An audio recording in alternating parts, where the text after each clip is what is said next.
Data সাইন্টিষ্ট সিৰিজৰ দ্বিতীয় চেপ্টাৰলৈ আপোনালোকক স্বাগতম। আমি এই চেপ্টাৰত ডাটা সাইন্টিষ্ট কেনেকৈ হ'ব পাৰি তাৰ বিষয়ে চাম। লাষ্ট চেপ্টাৰত আপোনালোকক মই ডাটা সাইন্সৰ বিষয়ে পৰিচয় এটা দিছিলোঁ। ধৰি লওক ডাটা সাইন্টিষ্টবিলাকে কি কৰে। ডাটা সাইন্টিষ্টবিলাকে বেছিকেলি ডাটা আহৰণ কৰে বিভিন্ন ধৰণৰ চ'ৰ্চৰ পৰা। তাৰপিছত সেই ডাটাবিলাক তেওঁলোকে এনালাইচিছ কৰে।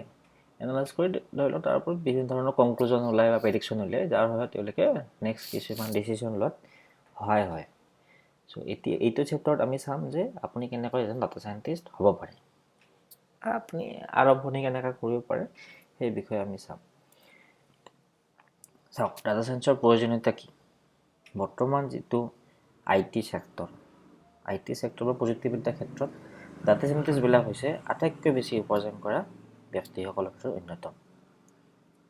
কাৰণ বৰ্তমান গোটেই বস্তুবিলাক প্ৰেডিকশ্যনৰ ওপৰত চলি আছে।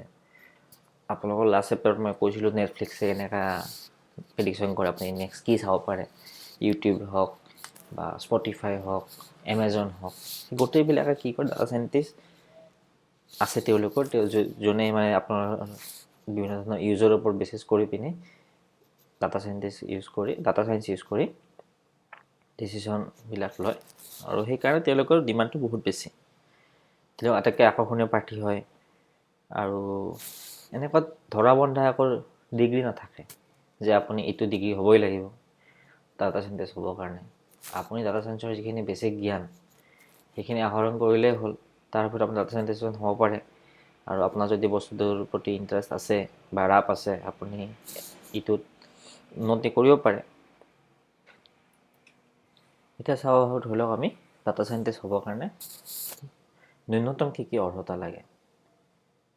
যদি ধৰি লওক আপুনি এটা পূৰ্ণাংগ পৰ্যায়ৰ কেৰিয়াৰ কৰিব বিচাৰিছে, full time job data scientist, so' তেতিয়া আপোনাৰ যিকোনো ডিগ্ৰী এটা লাগিব, বেচেলাৰ্ছ ডিগ্ৰী এটা লাগিব। কাৰণ যি কোম্পানী হওক তেওঁলোকে মিনিমাম কোৱালিফিকেশ্যনত বেচেলাৰ্ছ ডিগ্ৰী এটা বিচাৰে।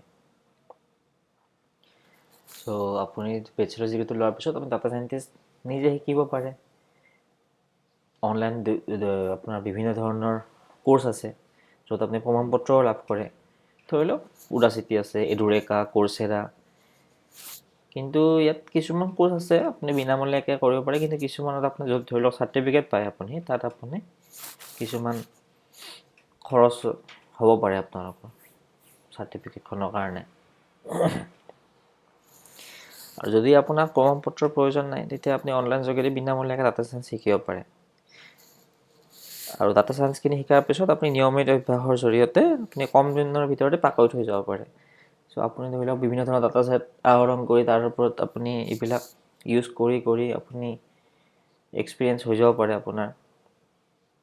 চ' সেইখিনি হৈছে ডাটা চাইন্স হ'বৰ কাৰণে মিনিমাম অৰ্হতা। আৰম্ভণি কেনেকৈ কৰিব পাৰি। চাওক, প্ৰথম পৰ্যায়ত ডাটা চাইন্টিষ্ট হ'বৰ কাৰণে আপুনি এটা প্ৰগ্ৰেমিং লেংগুৱেজ শিকিব লাগিব। জেনেৰেলি ডাটা চাইন্সত আটাইতকৈ পপুলাৰ লেংগুৱেজ হৈছে পাইথন। তাৰোপৰি বিভিন্ন ধৰণৰ লেংগুৱেজ আছে, R আছে, তাৰপিছত আপোনাৰ জাভাস্ক্ৰিপ্ট আছে, সেইবিলাকো আপুনি ইউজ কৰিব পাৰে। কিন্তু পাইথন লেংগুৱেজটো আপোনাৰ এনেকুৱা ধৰণে ইভলভ হৈছে, তাত বিভিন্ন ধৰণৰ মানে লাইব্ৰেৰী থাকে। আমি শিকিম নেক্সট চেপ্টাৰবিলাকত লাইব্ৰেৰী কি হয়। সেই লাইব্ৰেৰীবিলাকে কি কৰে, ডাটা চাইন্সৰ লগত জড়িত বিভিন্ন ধৰণৰ কামবিলাকক সুচাৰুৰূপে পালন কৰাত সহায় কৰে। চ' আমি পৰৱৰ্তী পৰ্যায়ত চাম, আমি পাইথনৰ বেছিক বস্তুখিনি চাম। তাৰপিছত পাইথন কেনেকৈ ডাটা চাইন্সত ইউজ হয় সেইটো বিষয়ে চাম। আৰু ধৰি লওক ডাটা চাইন্টিষ্ট হ'বৰ কাৰণে প্ৰয়োজনীয় কি আহিলা লাগে। ব্যক্তিগত হিচাপে আৰু আপুনি ঘৰত ডাটা চাইন্টিষ্ট শিকিব বিচাৰিছে অনলাইন মোডত, চ' আপোনাক এটা ইণ্টাৰনেট সুবিধা থকা কম্পিউটাৰ লাগিব। ডেস্কটপ কম্পিউটাৰ হ'ব পাৰে, লেপটপ হ'ব পাৰে, সেইটো আপোনাৰ কথা। মিনিমাম 4GB ৰেম বা তাতকৈ বেছি, আৰু ইণ্টেল কোৰ i3 প্ৰচেছৰ বা তাতকৈ হায়াৰ কেপাচিটি। জেনেৰেলি কি হয়, যিবিলাক নেটফ্লিক্স এইবিলাক ধৰি লওক বহুত high and data science algorithm use কৰে, তেওঁলোকে সেনেকুৱা স্পেচিয়েলাইজ চাৰ্ভাৰ থাকে। কিন্তু আমি ধৰি লওক পাৰ্চনেল ইউজৰ কাৰণে যদি ডাটা চাইন্স শিকিব বিচাৰোঁ, তেতিয়া আমাক মিনিমাম এইখিনি স্পেচিফিকেশ্যন থকা কম্পিউটাৰ হ'লে হৈ যাব। তাৰ সৈতে আপুনি পাৰ্চনেল সৰু ডাটা ছেটত আপুনি শিকিবৰ কাৰণে ইউজ কৰিব পাৰে। আপুনি ধৰি লওক কম্পিউটাৰ ইউজ কৰিব পৰা আপোনাৰ বেছিক নলেজখিনি থাকিব লাগিব। ধৰি লওক আপুনি গোটেই বস্তুবিলাক ইণ্টাৰনেটত এভেইলেবল আছে, সেইটো আপুনি চাৰ্চ কৰি পিনে তাক আপুনি ডাউনলোড কৰি ইনষ্টল কৰিব পাৰিব লাগিব। আপোনালোকক মই দেখাম যে বস্তুবিলাক ক'ৰ পৰা কেনেকৈ ইনষ্টল কৰিব পাৰি।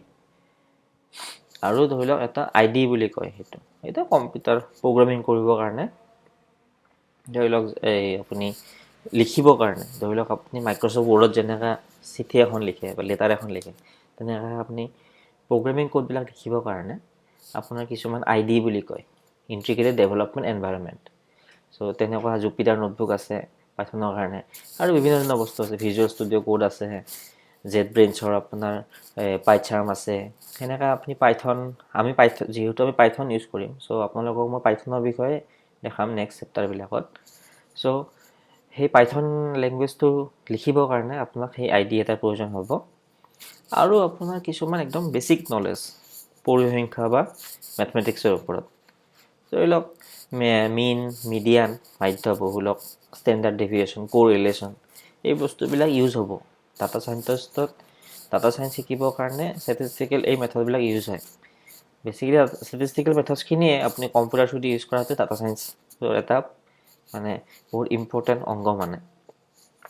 চ' আমি নেক্সট কেনেকৈ আগবাঢ়িম তাৰ কাৰণে মই আপোনাক এটা চমু অৱলোকন দিছোঁ। প্ৰথমতে আমি পাইথন লেংগুৱেজৰ বিষয়ে শিকিম, তাৰপিছত আমি পাইথনৰ লাইব্ৰেৰী, মই আপোনাক কেনেকৈ কৈছিলোঁ লাইব্ৰেৰীবিলাক আৰু সেইবিলাকৰ ব্যৱহাৰৰ বিষয়ে শিকিম। ধৰি লওক পাণ্ডাছ, নামপাই, চাইপাই, মেটপ্লটলিব, চাইকিটলাৰ্ণ, এনেকুৱা বিভিন্ন ধৰণৰ লাইব্ৰেৰী আছে যিবিলাক ডাটা চাইন্সৰ কাৰণে বহুত ইম্পৰ্টেণ্ট হয়, আমি তাৰ বিষয়ে শিকিম।